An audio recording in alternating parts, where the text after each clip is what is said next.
Hello aspirants. मैं सलोनी आप सभी का फिर से स्वागत करती हूँ आपके अपने channel aspirants never give up में। So I know our video has come after a long time and there is some problem medical issues and और भी काफ़ी सारी प्रॉब्लम्स चल रही थी, जिसकी वजह से ना ही मैं शूट कर पा रही थी, ना ही मैं कंटेंट आपका कोई प्रोवाइड करा पा रही थी। So now I am here और आशा करती हूँ अब हम रेगुलर बेसिस पे वीडियो अपलोड करेंगे। ऑल्सो हम लाइव को भी ऐसे ही कंटिन्यू करेंगे जैसे हम पहले से करते हुए आए हैं।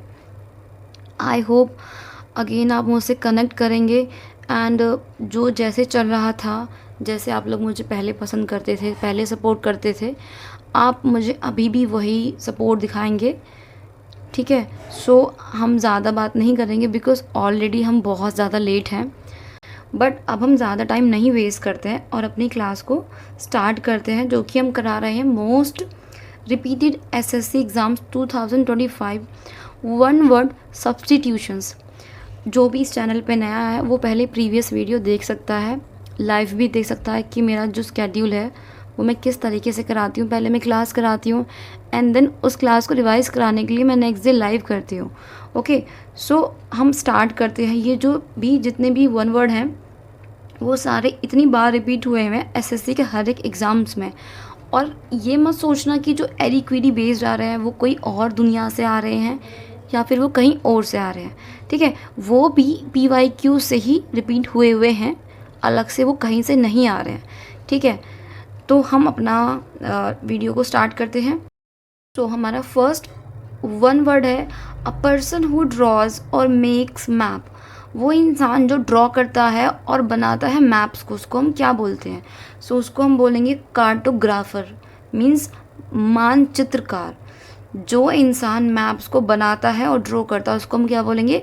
कार्टोग्राफर, यानी कि मानचित्रकार। जो भी मुझे जानता है उसको पता है कि मैं हिंदी में मतलब बताती हूँ, जो कि हिंदी मीडियम स्टूडेंट्स के लिए बेनिफिशियल होता है। इसलिए मैंने यहाँ पे सभी के हिंदी में मतलब भी लिखे हुए हैं। ठीक है, तो आपको कहीं और सर्च करने की ज़रूरत नहीं है, आपको यहीं पे हिंदी के मतलब लिखे हुए मिलेंगे सबके। नेक्स्ट करते हैं an extreme fear of being in a small confined place. यानी कि कुछ लोग होते हैं ना जिसको छोटी छोटी चीज़ों, छोटी छोटी जगहों से डर लगता है, यानी कि जैसे होते हैं ना एक किसी चीज़ का फोबिया होना, तो उसको हम क्या बोलेंगे? क्लोस्ट्रोफोबिया, यानी कि छोटी जगह में होने का अत्यधिक डर। हम एज एन एग्ज़ाम्पल ले लेते हैं, जैसे बहुत छोटी छोटी टनल होती है ना, उसमें मतलब बहुत अत्यधिक डर लगता है, बहुत ज़्यादा घुटन महसूस होती है, तो उसको हम क्या बोलेंगे कि इस इंसान को क्लोस्ट्रोफोबिया है, यानी कि किसी छोटी जगह में डर होना, किसी छोटी जगह का डर होना, यानी कि उसको घुटन महसूस होती है। उसको हमने क्या नाम दिया है? क्लोस्ट्रोफोबिया, उसको हमने नाम दिया है। नेक्स्ट करते हैं वन हु नोज़ एवरीथिंग। वो इंसान जिसको सब कुछ पता होता है उसको हम क्या बोलेंगे? ओमनीसेंट, यानी कि सर्वज्ञानी। उसको हर एक चीज़ का ज्ञान है, that means who knows everything, यानी कि ओमनीसेंट, उसको सब चीज़ के बारे में पता है। अ सल्यूशन फॉर ऑल डिफ़िकल्टीज़ और डिसीज़। वो सल्यूशन जो कि हर डिफ़िकल्टीज़ और डिसीज़ का सल्यूशन है, हर एक प्रॉब्लम का सल्यूशन है, उसको हम क्या बोलते हैं? पैनासिया, यानी कि रामबाण इलाज। हर एक बीमारी का, हर एक प्रॉब्लम का, हर एक डिफ़िकल्टी का सल्यूशन, उसको हम क्या बोलते हैं? रामबाण इलाज, यानी कि panacea. A person who knows and is able to use several languages. वो इंसान जो यूज़ करता है बहुत सारी लैंग्वेजेस, या फिर उसको बहुत सारी लैंग्वेज के इसके बारे में उसका ज्ञान है, उसको हम क्या बोलेंगे? पॉलीग्लोट, यानी कि बहुभाषी।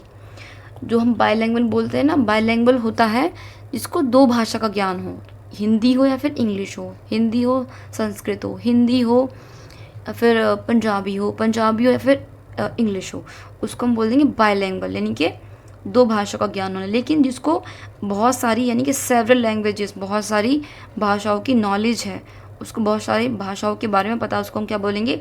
पॉलीग्लोट, यानी कि बहुभाषी। Next, an arrangement of event और date in the order of their occurrence. यानी कि वो अरेंजमेंट जो इवेंट की डेट होती है, इवेंट हो गया, यानी कि किसी चीज़ का ऑर्डर, उसको हम क्या बोलेंगे? क्रोनोलॉजी, यानी कि कालक्रम। जैसे हमारे हिस्ट्री में होता है ना कि मुगल्स की क्रोनोलॉजी क्या हो गई, मराठास की क्रोनोलॉजी क्या हो गई, तो किसी चीज़ का कालक्रम होना, किसी का ऑर्डर होना, उसको हम क्या बोलते हैं, क्रोनोलॉजी हम उसको बोलते हैं। अ स्पीच और a presentation made without precious preparation, यानी कि कोई स्पीच हो या फिर कोई प्रेजेंटेशन हो, उसको बनाने में बहुत ज़्यादा प्रीशियस प्रिपरेशन ना की गई, यानी कि बिना किसी तैयारी के, तो उसको हम क्या बोलेंगे, एक्स्ट्रम्प्रे। नेक्स्ट है one who is difficult to please, यानी कि वो इंसान जिसको खुश करना बहुत मुश्किल हो, उसको खुश करने में बहुत ज़्यादा दिक्कत होती हो, उसको हम क्या बोलेंगे, फास्टिडियस, यानी कि ज़िद्दी किस्म का इंसान, यानी कि उसको शुद्ध हिंदी में बोलेंगे तुनुक मिजाज का, यानी कि वो बहुत हठी इंसान है, ठीक है, बहुत ज़िद्दी है, स्टबर्न है वो, उसको समझाना बहुत डिफ़िकल्ट है। ओके, नेक्स्ट करते हैं an imaginary society where everything is perfect and every one is happy, एक काल्पनिक सोसाइटी जिसमें सब कुछ परफेक्ट है, सब लोग हैप्पी हैं, ठीक है, या फिर a place of ideal perfection specially in laws, government and social condition, एक काल्पनिक समाज जहाँ सब कुछ पूर्ण है, परफेक्ट है और हर खुशी हो वहाँ पे, जैसे कि कह सकते हैं हम आइडियल परफेक्शन क्या होगा, स्पेशली लॉज में, गवर्नमेंट में या फिर सोशल कंडीशंस में, उसको हम क्या बोलेंगे, यूटोपिया, यानी कि आदर्शवादी काल्पनिक समाज। Okay, next one who plays for pleasure rather than as a profession, वो व्यक्ति जो व्यवसाय के बजाय केवल आनंद के लिए खेलता है, ठीक है, उसको अपने प्रोफेशन से मतलब नहीं है, उसको कह सकते हैं उसको पैसे से मतलब नहीं है, जो वो खेल रहा है उसमें उसको आनंद आ रहा है, इसलिए वो उस खेल को या फिर उस व्यवसाय को कर रहा है या फिर खेल रहा है, उसको हम क्या बोलेंगे, अमेच्योर, यानी कि शौकीन, यानी कि अनुभवहीन। Next a person who loves all mankind, वो इंसान जो हर एक तरीके के प्राणी को या फिर हर एक इंसान को प्यार करता है, उसको हम क्या बोलेंगे, फिलेंथ्रोपिस्ट, यानी कि मानव प्रेमी या फिर परोपकारी, फिलेंथ्रोपिस्ट उसको बोलेंगे, यानी कि मानव प्रेमी जो फिर इंसान से प्रेम रखता है। An inscription on a tombstone in the memory of the person who has died, इसको शुद्ध हिंदी में बोल सकते हैं कब्र या फिर समाधि पर लिखा गया लेख, जो मृत व्यक्ति को की स्मृति को होता है, यानी कि जो भी हमारी टोम बनी हुई होती हैं उस पर लिखा होता है उसकी स्मृतियाँ, उसकी यादें, उसके बारे में, उसको हम क्या बोलेंगे, एपिटफ, समाधि लेख। जैसे किसी के हम मुस्लिम्स में भी ले सकते हैं, हम जो क्रिश्चियंस होते हैं उनकी ना कब्र के आसपास एक प्रॉपर एक टोम्बस्टोन बना होता है, वहाँ पे उसकी डिटेल्स थोड़ी थोड़ी लिखी हुई होती हैं, उसको हम क्या बोलते हैं, एपिटैफ, यानी कि समाधि लेख। Something no longer in use, ऐसी वस्तु जो अब प्रयोग ना हो, यानी कि प्रयोग में ना हो या फिर बहुत ज़्यादा समय में बहुत ज़्यादा समय तक उसका इस्तेमाल ना हुआ हो, उसको हम क्या बोलेंगे, ऑब्सोलेट, यानी कि अप्रचलित। नेक्स्ट है hand writing which is difficult और इम्पॉसिबल टू रीड, ऐसी हैंड राइटिंग जो पढ़ने में, और हैंड राइटिंग डिफ़िकल्ट और इम्पॉसिबल टू रीड, मुश्किल हो उसको पढ़ने में, ठीक है, और इम्पॉसिबल हो पढ़ना उसको हम क्या बोलेंगे, एलिजिबल, यानी कि अपठनीय, वो पढ़ने योग्य नहीं है। Something that can not be avoided या फिर सर्टेन टू हैपन, ऐसी चीज़ जो टाली ना जा सके, जो अवॉइड ना की जा सके, उसको हम क्या बोलेंगे, इनविटिएबल, यानी कि अटल, जिसको हम टाल नहीं सकते उसको हम क्या बोलेंगे, वो चीज़ फिक्स्ड है, यानी कि वो अटल है, उसको टाला नहीं जा सकता है, दैट मीन्स वो क्या हो गया, inevitable. A place for keeping the birds in a confined space, उसको हम क्या बोलेंगे, वो जगह जहाँ पे बर्ड्स को कन्फाइन करके रखा जाता है, स्पेशली वो क्या होता है, बर्ड्स का होता है घर, उसको हम क्या बोलेंगे, अवरी, यानी कि चिड़ियाघर।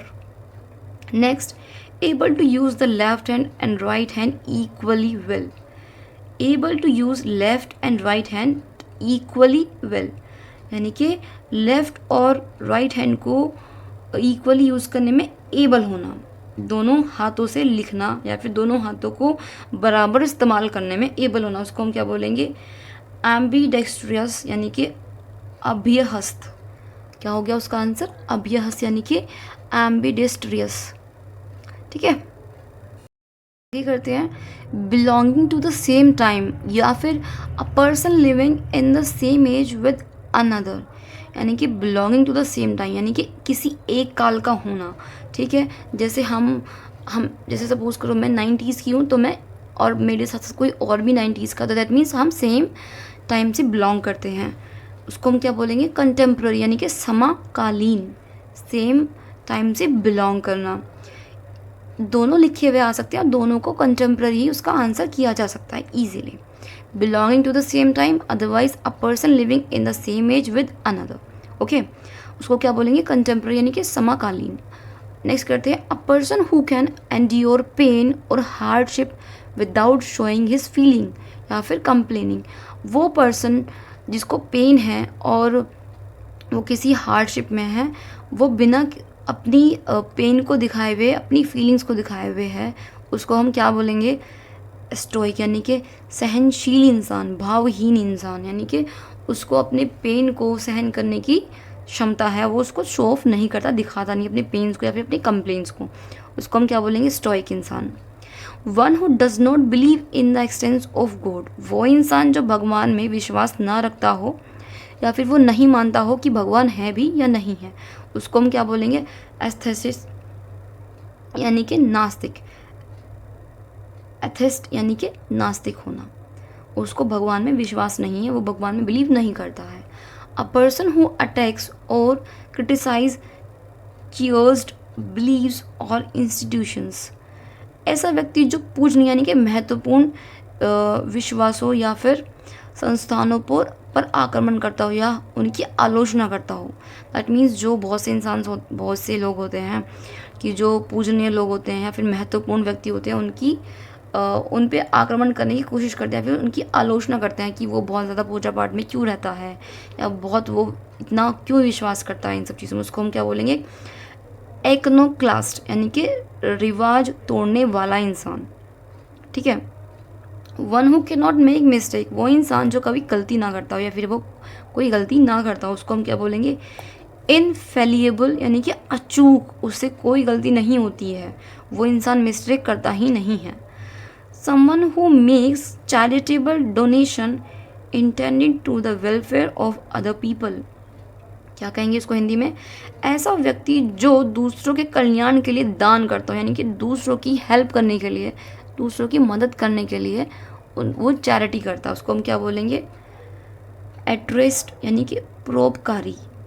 नेक्स्ट है, the place where public government और हिस्टोरिकल रिकॉर्ड्स आर कैप्ट, वो जगह या वो प्लेस जहाँ पे गवर्नमेंट, पब्लिक और हमारे जो पूरे हिस्टोरिकल पुराने रिकॉर्ड्स हैं वो रखे जाते हैं, उसको क्या बोलेंगे? आर्चीव यानी कि अभिलेखागार, उसको हम क्या बोलेंगे? आर्चीव या फिर अभिलेखागार। करते हैं, आ पर्सन हु लव्स और कलेक्ट्स बुक, वो इंसान जो बुक को पसंद करता है या फिर बुक्स को बहुत ज़्यादा कलेक्ट रखता है, उसको हम क्या बोलेंगे? बिब्लोफाइल यानी कि पुस्तक प्रेमी।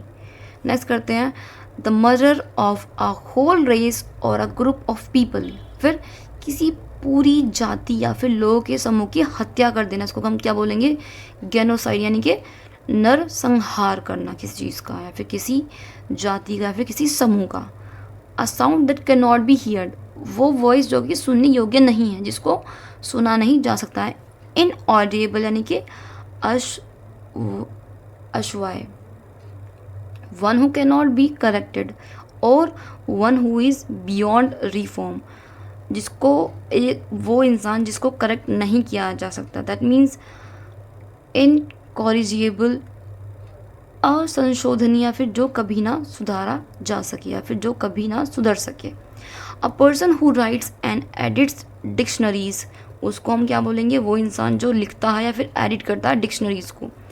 लेक्सोग्राफी यानी कि शब्दकोश के लेखक, डिक्शनरी के लेखक किसे क्या कहते हैं हम?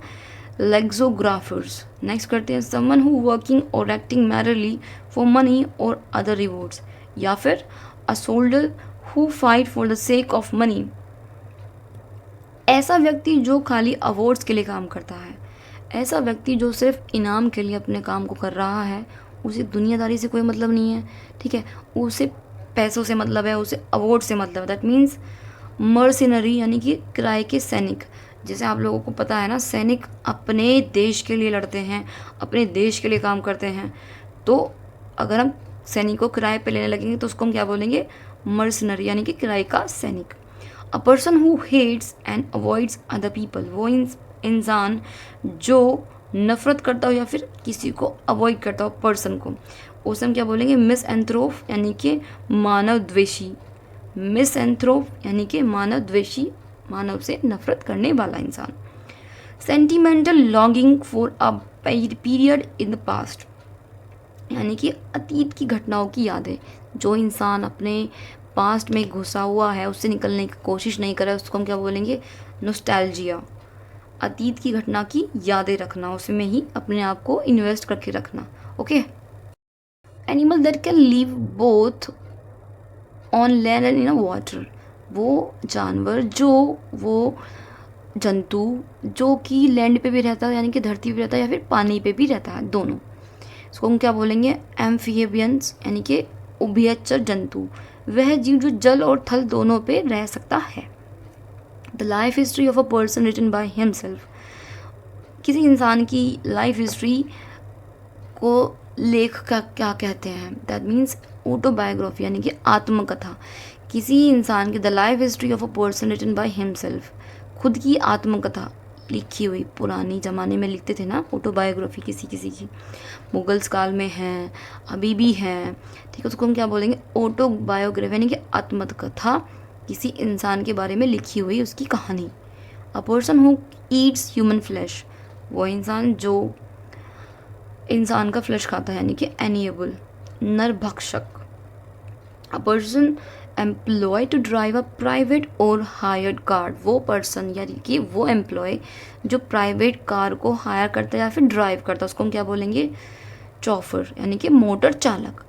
अ साइंटिफिक स्टडी ऑफ वोन एंड इंसेक्ट्स, यानी कि जो कीटाणु होते हैं ना, जो कीड़े होते हैं, इंसेक्ट्स होते हैं, उनकी साइंटिफिक स्टडी का नाम क्या होगा, एंटोमोलॉजी, कीट विज्ञान। क्या बोलेंगे, एंटोमोलॉजी, कीट विज्ञान। One who is unable to pay debts, वो इंसान जो डेब्ट्स पे करने में अनेबल है यानी कि असमर्थ है, उसको हम क्या बोलेंगे, इंसोल्वेंट यानी कि दिवालिया। ओके।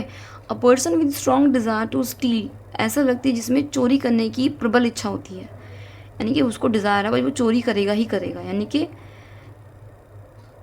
क्लेप्टोमानिया, ये भी एक तरह का फोबिया होता है, उसको क्या बोलेंगे, चोरी करने की बीमारी, एक तरह का फोबिया हो गया, यानी कि क्लेप्टोमानिया, चोरी करने की बीमारी।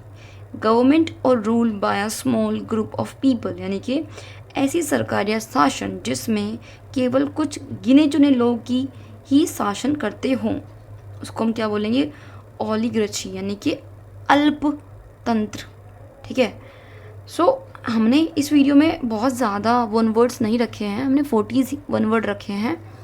अभी हम आई थिंक दो वीडियो और करेंगे जिसमें भी मैं 40-50 ऐसे ही आपके वन वर्ड सब्स्टिट्यूशंस कराऊंगी, जिससे कि आपको कहीं एडुक्विटी बेस के पीछे भागने की ज़रूरत नहीं पड़ेगी, वो उसी में सारे कवर हो जाएंगी ईजिली, ठीक है। Because as you know SSC का जो नोटिफिकेशन आया उसमें प्रॉपर लिखा हुआ है कि हम एडुक्विटी बेस्ड क्वेश्चन आंसर्स नहीं करा सकते हैं, ठीक है। और तो और एक दिन पहले जो एग्ज़ाम हुआ है उसको भी हम नहीं करा सकते हैं कि क्या क्या आया क्या क्या नहीं आया है।